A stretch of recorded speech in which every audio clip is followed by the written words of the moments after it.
Bismillahirrahmanirrahim. Assalamualaikum warahmatullahi wabarakatuh. Alhamdulillahirrahmanirrahim. Pada kesempatan kali ini kita akan melanjutkan pembahasan kita, yaitu mengenai cara menundukkan diri dari nafsu syahwat dan nafsu ghadab, yang dimana bab ini adalah bab 8. Maka kita langsung saja menuju pada pembahasannya. Nah, kenapa nafsu syahwat diciptakan?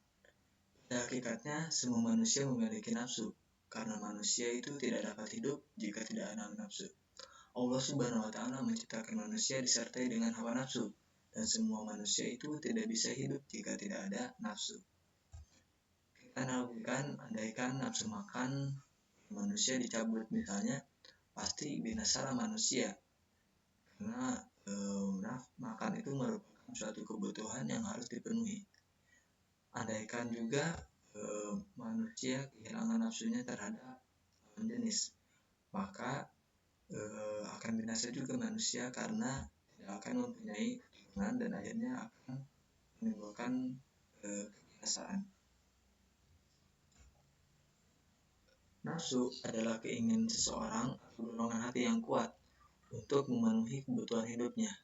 Nah, untuk lebih jelasnya kita akan uraikan sebagai berikut.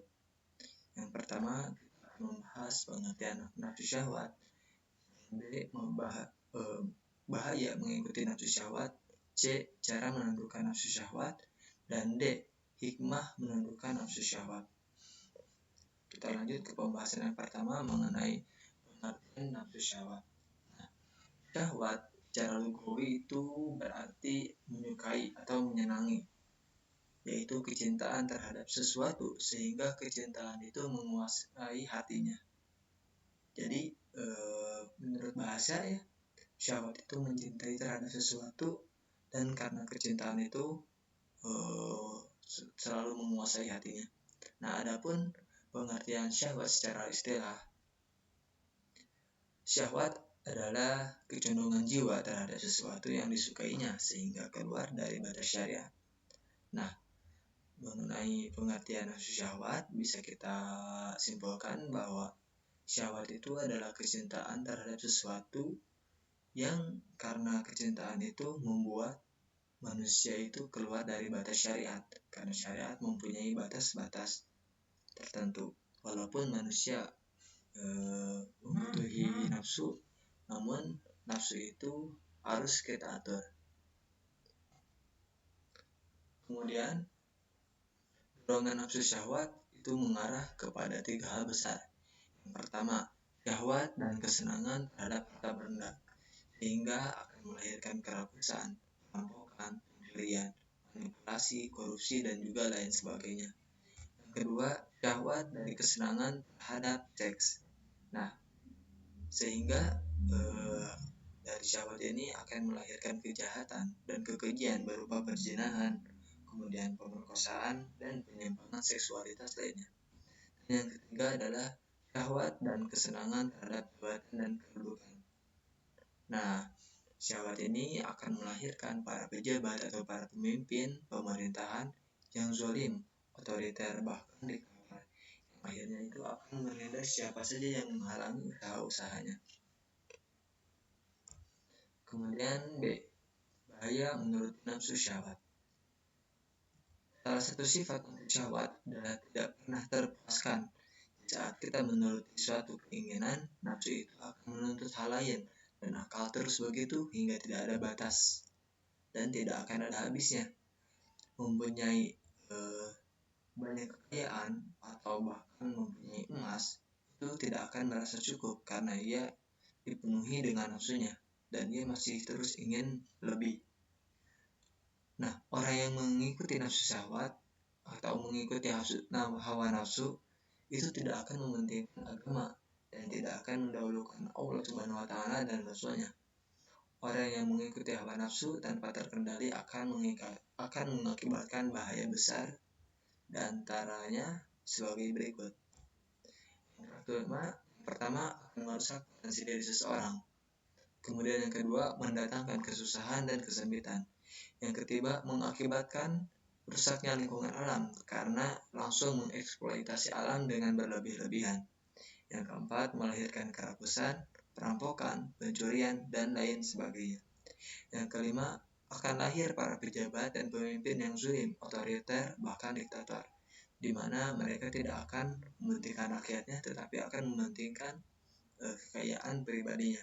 Yang keenam, dampak menurut hawa nafsu syahwat terhadap senang pada kelezatan makanan itu akan menimbulkan berbagai macam penyakit dalam tubuh.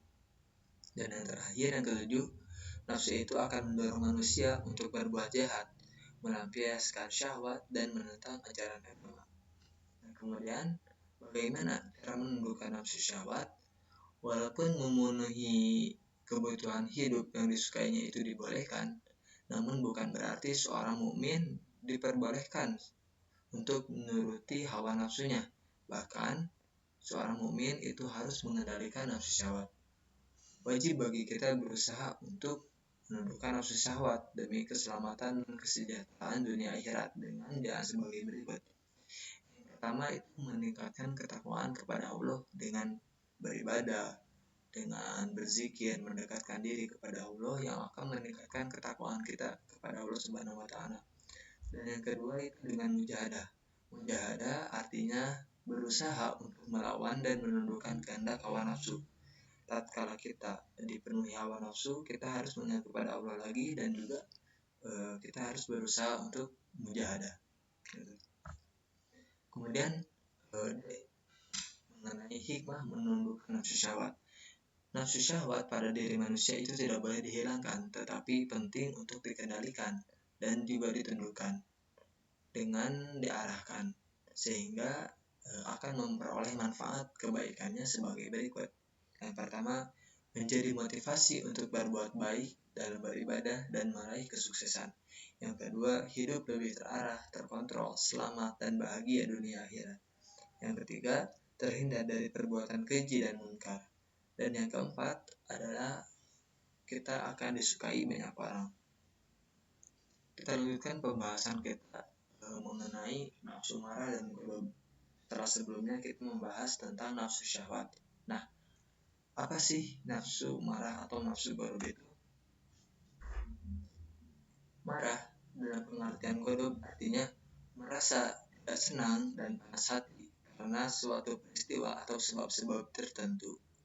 Marah adalah sifat alamiah yang ada pada manusia, namun di antara mereka ada yang bisa mengendalikannya dan ada juga yang tidak bisa mengendalikannya.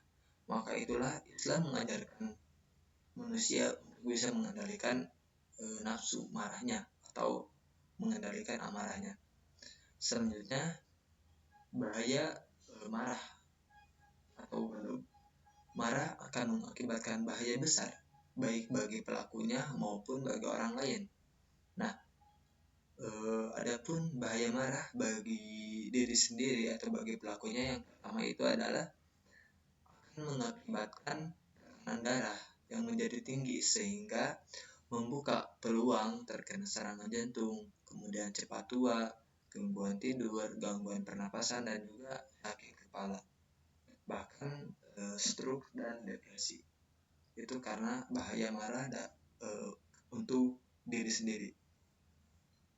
Kemudian yang kedua, bahaya marah bagi orang lain. Apa saja di antaranya itu? Keputusan dan tindakan orang marah itu cenderung menambah masalah, bukan menyelesaikan masalah. Maka akan menimbulkan kerusakan hubungan dengan teman, dapat merusak keharmonisan keluarga, bisa mengakibatkan rusaknya lingkungan, dan bahkan bisa mengakibatkan pembunuhan. Nah, itu diantara bahaya marah baik bagi diri sendiri ataupun orang lain. Kemudian kita menundukkan marah atau ghadab.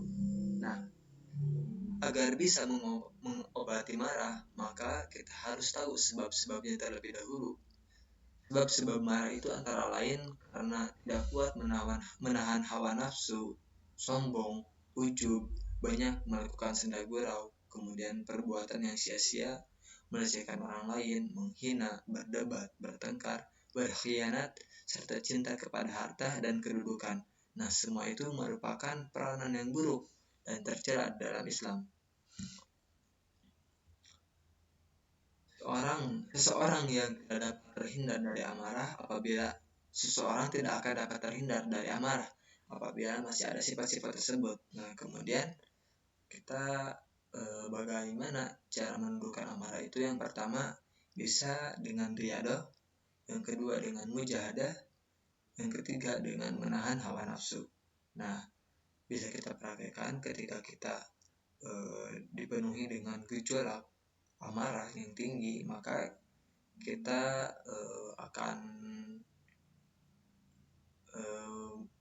akan berasa emosi itu merajalela, dan kita bisa menggunakan metode riyadah, mendekatkan diri kepada Allah, kemudian mujahadah dengan menahan amarah dan juga menahan hawa nafsu. Kemudian hikmah menghindari amarah, yang pertama itu dalam Islam Allah Subhanahu wa taala menjanjikan surga bagi mereka yang menahan amarah dan memaafkan mereka akan disukai oleh Allah Subhanahu wa taala, sesama manusia dan juga malaikat. Selain itu, orang yang bisa menahan amarah akan mempermudah dan juga memperlancar rezeki. Sebagai penutup akan saya sampaikan salah satu hadis dari Abu Dawud nomor 4784. Innal ghadaba minasyaiton wa inna syaitana khuliqa minan nar wa inna ma tudfa'un naru bil ma'i fa iza ghadiba ahadukum falyatawaddo, yang artinya sesungguhnya amarah itu berasal dari setan dan setan diciptakan dari api. Api itu akan padam dengan air apabila salah seorang kalian marah, hendaknya kalian berwudu. Nah, hadis itu diriwayatkan dari Abu Dawud nomor 4784. Mungkin cukup sekian yang bisa saya sampaikan. Kurang lebihnya mohon dimaafkan. Wabillahi taufiq wal hidayah. Wassalamualaikum warahmatullahi wabarakatuh.